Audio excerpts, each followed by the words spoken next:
அந்த ஒரு சிறுவன், ஒரு பள்ளிக்கூட மாணவன் சைக்கிளில் வந்து கொண்டிருந்தான். அவனுடைய வேகத்தை பார்த்து அவனுக்கு பின்னாலே இருந்த குமரன் நடுங்கியே போனான். பாருங்க, வேகமாக போகாத, பயமாக இருக்குன்னு சொல்லிட்டு அந்த குமரன் சொல்கிறான். ஆனாலும் அதையெல்லாம் அந்த முகிலன் காதில் அவன் வாங்கி கொள்ளவே இல்லை. அவன் அந்த சைக்கிளை கவனமாக மிதிப்பதிலேயே தான் அவனுடைய கவனத்தை எல்லாவற்றையும் அவன் செலுத்தினான். பக்கத்து கடையில் இருந்தவர்களெல்லாம் ஸ்கூல் ட்ரெஸ்ஸை போட்டுட்டு இந்த பையன் சைக்கிளை வேகமாக மிதிக்கியதை பாருங்க அப்படின்னு பதற்றத்தோடு பார்த்து சொல்லிகிட்டு இருக்காங்க. ஆனால் அதையும் அவன் எதையுமே அவன் காதில் வாங்கி கொள்ளாதவனாய் அவன் இன்னும் வேகமாக அந்த சைக்கிளை மிதித்தான். அவனுக்கு குறிப்பிட்ட நேரத்துக்குள்ளே அவன் சென்று சேர வேண்டிய இடத்திற்கு அவன் சேர வேண்டும், அது மட்டும்தான் அவனுடைய எண்ணமாக இருந்தது. அந்த சைக்கிள் ஒரு முற்சந்தியை நெருங்கி போகிறது. அது வளைவான இடம், எதிரே வாகனம் வந்தால் கூட ஒரு தெரியாத வளைவு. அதில் கூட அந்த முகிலன் அந்த சைக்கிளின் வேகத்தை குறைக்கவில்லை. அந்த சைக்கிளின் வேகத்தை பார்த்து பின்னால் இருந்த அந்த குமரன் தன்னுடைய கண்களையே மூடிக்கொண்டான். ஒரு பெரியவர் சொல்லுகிறார், எவ்வளோ எனக்கு எதிரில் கார் வருது, சைக்கிளை எவ்வளோ வேகமாக இவன் முதிச்சிட்டு போகிறான் அப்படின்னு சொல்லிட்டு சொல்கிறார். உடனே அந்த பின்னாடி இருந்த அந்த குமரன் பயங்கரமாக சத்தத்தில் கத்துனான். ஆனால் அந்த முகிலன் தன்னுடைய நண்பனை பார்த்து சொல்லுகிறான், நீ கவலைப்படாத, உன்னை நான் பத்திரமாக கொண்டு போய் நான் சேர்த்து விடுவேன் என்று சொல்லிவிட்டு அவன் இன்னும் வேகமாக அந்த சைக்கிளை ஓட்டுகிறான். சாலையில் செல்லுகிறவர்களெல்லாம் சைக்கிள் ஓட்டுவதை பார்த்து அவனை பயங்கரமாக திட்டி இருக்கலாம், அவனை கடுமையான வார்த்தைகளை அவனை பேசி இருக்கலாம். ஆனால் அவனுடைய குறிக்கோள் எல்லாம் குறித்த நேரத்தில் அந்த குமரனை அந்த குறிப்பிட்ட இடத்துல கொண்டு சேர்ப்பது தான். அங்கே 10 நிமிடத்துக்குள்ள அந்த முகிலனும் குமரனும் தெரேசா தமிழ் பள்ளி வளாகத்துக்குள்ளே அவர்கள் நுழைகிறார்கள். அங்கு ஒரு நடன போட்டி நடக்கிறது. அந்த நடன போட்டியில் அவர்கள் சென்று சேர வேண்டாம். அதுக்கு மூச்சிறைக்க அவன் ஓடுகிறான். மேலே யாரி அந்த முகிலன் எதிரே வருகிற ஆசிரியரிடத்தில் கேட்குறான், எங்கு நடன போட்டி நடக்கிறதுன்னு. அப்போ அவங்க சொல்கிறாங்க, 2வது மாடியில் இருக்க ஒரு மண்டபத்தில் நடக்குது அப்படின்னு சொல்லிட்டு அவன் தொடர்ந்து அதை பார்த்து அவன் ஓடுகிறான். அப்பொழுது அங்கு பெற்றோர்கள், மாணவர்கள், ஆசிரியர்களால் அந்த மண்டபம் நிரம்பி காணப்பட்டது.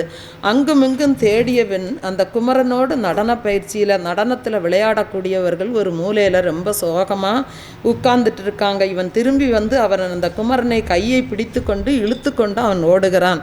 குமரன் வந்து விட்டான் என்று பார்த்ததும் அந்த நண்பர்களெல்லாம் ரொம்ப மகிழ்ச்சியாக துள்ளி குதிச்சாங்க. ஆனால் சரியான நேரத்தில் அவன் போயிருக்காவிட்டால் அந்த 7 பேர் அடங்கிய அந்த குழு அந்த நடன போட்டியில் அவர்கள் பங்கெடுத்திருக்க முடியாது. குமரனும் இப்பொழுது அந்த தன்னுடைய நண்பர்களும் சேர்ந்து அந்த நடன போட்டிக்கு அவர்கள் தயாரானார்கள். பாடல் ஒலித்ததும் அவர்கள் நடனம் ஆடத் தொடங்குகிறார்கள். ஆனாலும் அந்த குமரன் நடனத்தை ஆடியே தன்னுடைய நண்பனைத்தான் அந்த நண்பனிடத்தில் தான் அவனுடைய எண்ணங்கள் எல்லாம் ஓடிக்கொண்டிருக்கிறது. அவனை குறித்த நேரத்துக்குள் அவன் அப்படி கொண்டு சேர்த்து விட்டான். அன்பானவர்களே, நண்பர்கள் இல்லை என்றால் இந்த உலகத்தில் நண்பர்கள் இல்லை என்றால் இந்த உலகமே இல்லை என்று சொல்லுகிற அளவுக்கு நட்பு மிகவும் இன்றியமையாதது என்று சொல்லப்படுகிறது. ஆபத்தில் உதவுவனே உற்ற நண்பன் என்று சொல்லி நாம் ஒரு பழமொழியை கூட நாம் கேட்டிருக்கிறோம். அன்பானால் அதுபோல தான் நம்முடைய பரமபிதா நம்மை நித்திய ராஜ்யத்தில் கொண்டு போய் சேர்க்க வேண்டும் என்பதற்காக அவர் அடிக்கப்பட்டார். அவர் வாரினால் அடிக்கப்பட்டு, அவர் காரி துப்பப்பட்டு, சிலுவையில் அறையப்பட்டு, முள்முடி சூட்டப்பட்டு, அத்தனை கஷ்டங்களையும் அவர் நமக்காகவே அவர் ஏற்றுக்கொண்டார். அது எல்லாமே நம்மை நித்திய ராஜ்யத்திற்குள் கொண்டு சேர்க்க வேண்டும். நம்மை பாவத்திலிருந்து மீட்டு, நம்மை அந்தகார இருளிலிருந்து மீட்டெடுத்து நம்மை பரலோக ராஜ்யத்தில் சேர்ப்பது மாத்திரம்தான் அவருடைய குறிக்கோளாக இருந்தது. அன்பானவர்களே, நம்முடைய பெற்றோர்களை விட, நம்ம சகோதரர்களை விட, நம்ம சொந்த பந்தங்களை விட நம்மை அதிகமாய் நேசிக்கிற அந்த தேவனை மாத்திரம் நம்முடைய வாழ்க்கையில் சகோதரராய் கொண்டு வாழ்வோம். தேவன் தாமே இந்த வார்த்தைகளை ஆசீர்வதிப்பாராக. ஆமென். இன்றைக்கு வாசிக்கும்படியாக கொடுக்கப்பட்ட வேத பகுதி சங்கீதம் 90.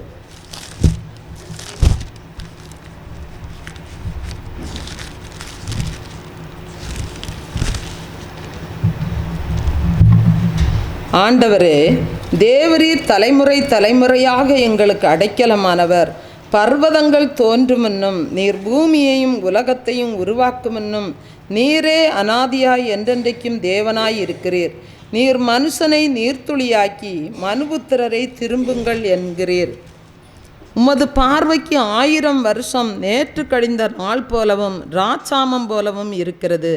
அவர்களை வெள்ளம் போல் வாரிக்கொண்டு போகிறீர். நித்திரைக்கு ஒத்திருக்கிறார்கள். காலையிலே முளைக்கிற புல்லுக்கு ஒப்பாயிருக்கிறார்கள். அது காலையிலே முளைத்து பூத்து மாலையிலே அறுப்புண்டு உலர்ந்துவோம். நாங்கள் உமது கோபத்தினால் அழிந்து உமது உக்கிரத்தினால் கலங்கி போகிறோம். எங்கள் அக்கிரமங்களை உமக்கு முன்பாகவும் எங்கள் அந்தரங்க பாவங்களை உமது முகத்தின் வெளிச்சத்திலும் நிறுத்தினீர். எங்கள் நாட்களெல்லாம் உமது கோபத்தால் போய்விட்டது. ஒரு கதையைப் போல் எங்கள் வருஷங்களை கழித்து போட்டோம். எங்கள் ஆயுசு நாட்கள் 70 வருஷம். பலத்தின் மிகுதியால் 80 வருஷமாய் இருந்தாலும் அதன் மேன்மையானது வருத்தமும் சஞ்சலவுமே. அது சீக்கிரமாய் கடந்து போகிறது, நாங்களும் பறந்து போகிறோம். உமது கோபத்தின் வல்லமையையும் உமக்கு பயப்படத்தக்க விதமாய் உமது உக்கிரத்தையும் அறிந்து கொள்ளுகிறவன் யார்? நாங்கள் ஞான இருதயம் உள்ளவர்களாகும்படி எங்கள் நாட்களை எண்ணும் அறிவை எங்களுக்கு போதித்தருளும். கர்த்தாவே, திரும்பி வாரும். எதுவரைக்கும் கோபமாய் இருப்பீர்? உமது அடியாருக்காக பரிதவியும். நாங்கள் எங்கள் வாழ்நாளெல்லாம் களிகூர்ந்து மகிழும்படி காலையிலே எங்களை உமது கிருபையால் திருப்தியாக்கும். தேவரீர் எங்களை சிறுமைப்படுத்தின நாட்களுக்கும் நாங்கள் துன்பத்தை கண்ட வருஷங்களுக்கும் சரியாய் எங்களை மகிழ்ச்சியாக்கும். உமது கிரியை உமது ஊழியக்காரருக்கும் உமது மகிமை அவர்கள் பிள்ளைகளுக்கும் விளங்குவதாக. எங்கள் தேவனாகிய ஆண்டவரின் பிரியம் எங்கள் மேல் இருப்பதாக. எங்கள் கைகளின் கிரியையை எங்களிடத்தில் உறுதிப்படுத்தும். ஆம், எங்கள் கைகளின் கிரியையை எங்களிடத்தில் உறுதிப்படுத்தியருளும். ஆமென்.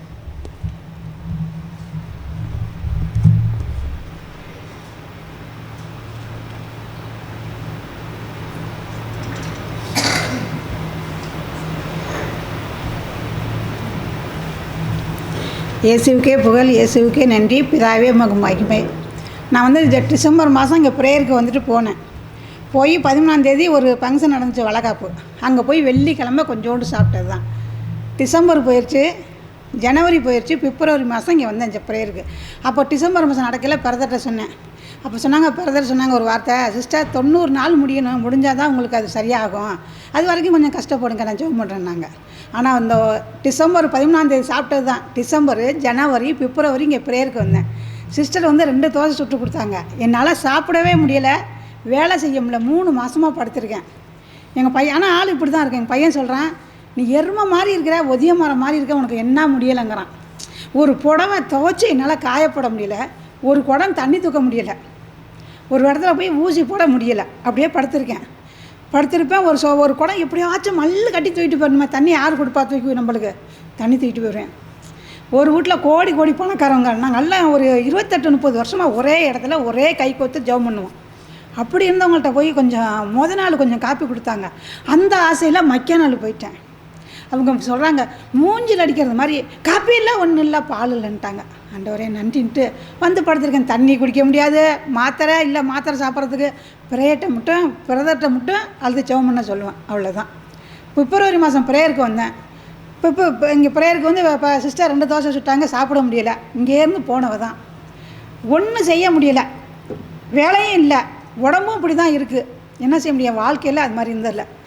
எங்கள் அம்மா சொல்லுவாங்க, மேரிம்மா எவ்வளோ செஞ்சாலும் நாங்கள் செஞ்சு நீங்கள் முன்னுக்கு வர முடியாது, எதுக்குன்னா ஜீவாவளிக்கு அடி வச்சு வந்துட்டீங்க. பல தேசத்துலேருந்து பல பேர் வந்திருக்கோம், ஆனால் பணக்காரவங்கள ஏழை. ஆண்டவர் வார்த்தையை கடைப்பிடிக்கிறதுக்கு சொல்கிறேன். எங்கள் அம்மா சொல்லுவாங்க, அவங்களாம் கோடி பணக்காரவங்க, நம்மளுக்கு 500 கொடுத்தா அது எத்தனை நாளைக்கு மேரியம்மா, அது சும்மா அந்த ஆசையை விட்டுருங்க, ஆனால் ஆண்டவர் பார்த்து உங்களுக்கு செய்யணும், அதான் உண்மை. இப்படியே தான் சொல்லுவாங்க எங்கள் அம்மா. என்னடா சரிப்போ, அம்மா இப்படி சொல்கிறாங்களே, கேட்க மாட்டேன், காசு கேட்க மாட்டேன். அப்படி இருந்து நம்மளுக்கு காசு வேணுமே, நம்ம சாப்பிட வேணுமே அப்படின்ட்டு இவங்க வேலுமுருகன் இன்ஜினியர் இருக்காங்க, அவங்கள்ட்ட ஃபோன் அடிப்பேன். மேரியம்மா எப்படியாச்சும் வீட்டுக்கு வந்துருங்கம்மாங்க. போனால் எங்கள் சார் சொல்லுவாங்க, 500 கொடுப்பாங்க, இல்லைன்னா 200 கொடுப்பாங்க. எனக்காக இந்த நான் 11/5/67 பிறந்த இந்நாள் வரைக்கும் தாய் தாப்பனோ புருஷனோ பிள்ளைகிட்ட போய் எதிர்பார்க்க மாட்டேன். ஆனால் சூழ்நிலைகள் சாப்பிட காசு இல்லை. பிரதர்கிட்ட போய் சொல்லையில், அந்த எங்கள் வேலுமுருகன் சார்கிட்ட சொல்லையில், அவங்க 500 கொடுப்பாங்க, அதான் அதிகம், இல்லைன்னா ஒரு 200 கொடுப்பாங்க, 300 கொடுப்பாங்க. பார்க்குற இடத்துல 100 எடுத்து கொடுப்பாங்க, மேரிமா சாப்பிடுங்கன்னு. நான் என்னுடைய வறுமையை கேட்டது எங்கள் சார்கிட்ட ஒண்டியும். அப்புறம் எங்கள் உஷா டாக்டர்னு இருக்காங்க, எப்போ கொஞ்சம் பணம் இல்லையோ அவங்கள்ட்ட போய் கேட்கல, சரி மேரிம்மா சார்கிட்ட கேட்குறேன். அவங்க கேரளாக்காரவங்க, கொடுப்பாங்க. எங்கள் அம்மா வந்து 5000மோ 2000மோ 10,000மோ இப்படி இத்தனை வயசுக்கு உறவினர் இருக்காங்க, எல்லாம் கோடி பணக்காரங்க மாதாக்கோட்டையில். சொந்தக்காரங்க இருக்காங்க, அக்கா பிள்ளைங்க இருக்காங்க, தங்கி வச்சுக்கலாம், தம்பி இருக்காங்க. ஆனால் யாரும் எனக்கு உதவியும் செய்ய மாட்டாங்க. நான் யாரும் வீட்டுக்கும் போக மாட்டேன். போவேன், என்னுடைய வேலையை முடிச்சுட்டு வந்துடுவேன். உதவின்னு கேட்டது உஷா டாக்டரு, வேல்முருகன் இன்ஜினியரு. ப்ரேயருக்கு வந்து சத்து கொடுக்கணும், நம்மளுக்கு ஆயுசா கொடுக்கணும், வேலை செய்ய உழைக்க தெம்பு கொடுக்கணும், ஜீவ ஒலிக்கு வந்திருக்கேன். 3 மாதம் அப்படி இருந்தேன். 3 மாதம் முடிஞ்சிச்சு. பிறர் எண்ணிக்கிட்டே இருந்தேன் அந்த நாளை வந்து 90 நாள். எப்போ 90 நாள் முடிஞ்சிச்சு. எங்கள் தலைமுடி வந்து எனக்கு நிறையா இருக்கும். இந்த முடி பூரா பந்து பந்தாக விழுந்துச்சு. அந்த 90 நாளுக்குள்ளே தலைக்குள்ளே கொப்பளமாக இருக்கும். எனக்கு ஒரு நாள் கூட கொப்பளம் வந்ததில்லை. என்னடா கொப்பளமாக இருக்குன்னு பிறதட்ட சொல்லுவேன், பிறத இந்தந்த இடத்துல கொப்பளம் இப்படி இருக்குங்க பிறத. 90 நாள் முடியட்டும் சிஸ்டர்னாங்க. அந்த 90 நாள் முடிஞ்சிச்சு. அந்த தலையில் உள்ள கொப்பளமும் இல்லை, என் முடியும் இல்லை. ஆனால் கொஞ்சம் இப்போ பிழைவணும். ஏன்னா 3 மாதமாக சாப்பாடு கிடையாது இல்லையா. 3 மாதமாக வீட்டில் இருந்தேன்னா அப்புறம் எங்கள் பாப்பாவும் பெருசம் ஆயிடுச்சு. அதையும் பார்க்கணும், இதையும் பார்க்கணும். எப்படி ஆண்டவர் இந்த ஜீவவழியில் வந்து பிறதட்ட ஒரு கால் ஃபோன் பண்ணி ஜெபமணி சொல்லுவாங்க, இங்குன்னு இருக்க கடவுளை கும்பிடக்கூடாது, உங்கள் அம்மா மார்த்தாண்டதுக்கு அங்கிட்டு போகுது. எங்கள் பையன்கிட்ட தண்ணி போடுற பையன்கிட்ட சொல்லுவாங்க. எங்கள் அண்ணன் முண்டாட்டியெல்லாம் ஒரே சண்டை போடுவான். ஆனால் ஒவ்வொரு நாளைக்கு கொண்டாந்து பஸ் ஏற்றி விடுவான். இந்த வாட்டி நான் சொல்லவே இல்லை, இந்த மாதம் ஜபத்துக்கு வரல. நான் சொன்னேன், என் பஸ்ஸில் வந்து நம்மளை கூப்பிட்டு வந்தாரன், நம்ம சொல்லவே இல்லை. பஸ்ஸில் ஏறி பஸ் எடுத்து 4 ரோடு வரோடி தான் நான் வந்தேன் இங்கே. சொன்னேன், அதுக்கு போடுது எங்கள் பையன்கிட்ட. எப்படி ஆண்டவர் என்னை காத்து வந்திருக்காரு பாருங்கள். இந்த சுகம் கொடுத்த தேவனும் எனக்காக இந்த பிறதரை கொடுத்து உலகம் கடைசி வரைக்கும் ஜெபிக்க வைத்த தேவனுக்கும் நன்றி செலுத்துக்கிறேன். இயேசுவுக்கே புகழ், இயேசுவுக்கே நன்றி, பிதாவே உமக்கு மகிமை.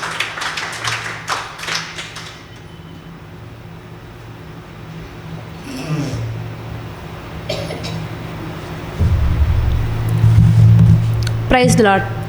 அழகானவர், அருமையானவர், இனிமையானவர்.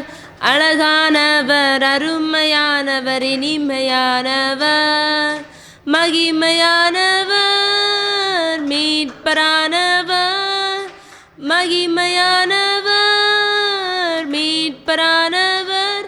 அவர் இயேசு, இயேசு, இயேசு. அவர் இயேசு, இயேசு, இயேசு. சேனைகளின் கர்த்தர் நம் மகிமையின் ராஜா, என்றும் நம்மோடு இருக்கும் இம்மானுவேலர். சேனைகளின் கர்த்தர் நம் மகிமையின் ராஜா, என்றும் நம்மோடு இருக்கும் இம்மானுவேலர். இம்மட்டும் இனிமேலும் எந்த நேசர், இம்மட்டும் இனிமேலும் எந்த நேசர். என்னுடையவர் என் ஆத்மநேசரே, என்னுடையவர் என் ஆத்மநேசரே. அழகானவர், அருமையானவர், இனிமையானவர். அழகானவர், அருமையானவர், இனிமையானவர். மகிமையானவர், மீட்பரானவர். மகிமையானவர், மீட்பரானவர். அவர் இயேசு, இயேசு, இயேசு. அவர் இயேசு, இயேசு, இயேசு. கண்மலையும் கோட்டையும் துணையுமானவர், ஆற்றி தேற்றி காத்திடும் தாயுமானவர்.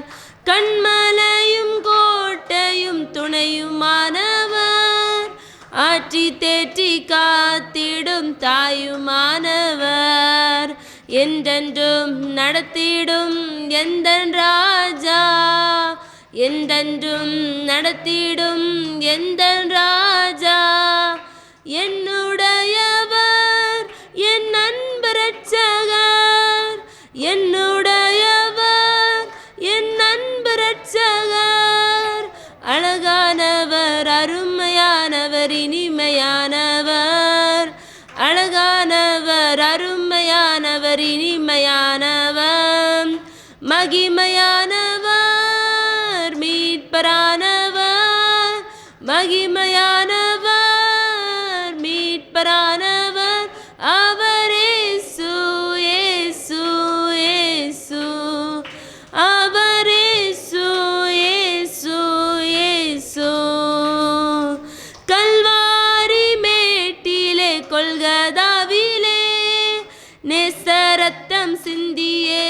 என்னை மீட்டார். கல்வாரி மேட்டிலே கொல்கதாவிலே நேசரத்தம் சிந்தியே என்னை மீட்டார். பாசத்தின் எல்லைதான் இயேசுராஜா, பாசத்தின் எல்லைதான் இயேசுராஜா.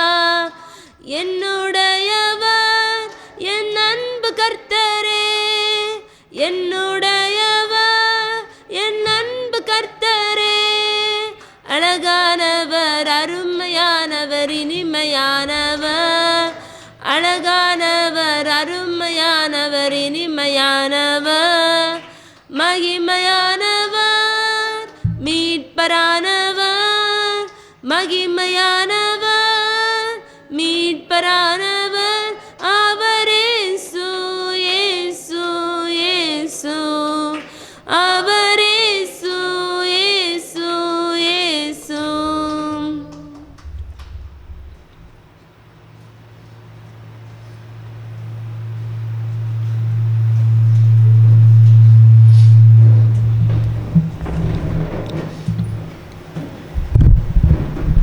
அல்லேலூயா, அல்லேலூயா.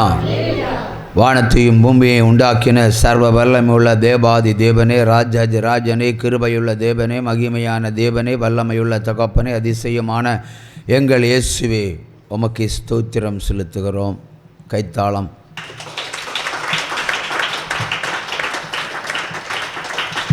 அப்பா நான் உம்மை பார்க்கிறேன், அன்பே நான் உம்மை துதிக்கிறேன். இயேசு அப்பா நான் உம்மை பார்க்கிறேன். நீரே